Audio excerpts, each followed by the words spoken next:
তাকে বিচারের মুখোমুখি করেন, তার ঘর ভাঙ্গা, তার বাড়ি ভাঙ্গা, তার সবকিছু ভাঙ্গার অধিকার আল্লাহ তাআলা আপনাকে দেন নাই। দিছেন আল্লাহ তাআলা আপনাকে?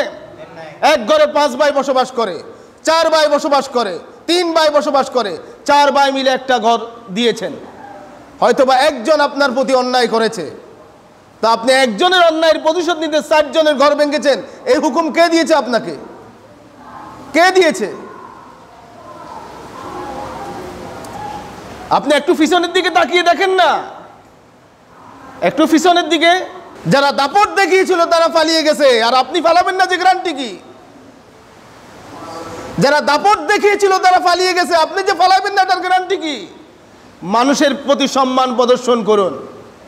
কোন ব্যক্তি যদি অপরাধ করে, তার অপরাধের জন্য আপনি আইন আছে, আদালত আছে, তাকে আইন আদালতে সোপর্দ করেন। তার ঘর ভাঙ্গা, বাড়ি ভাঙ্গা, নারী পুরুষের অত্যাচার অবিচার করার কোনো হুকুম আল্লাহ তাআলা আপনাকে দেন নাই, কোনো ক্ষমতা আল্লাহ তাআলা আপনাকে দেন নাই।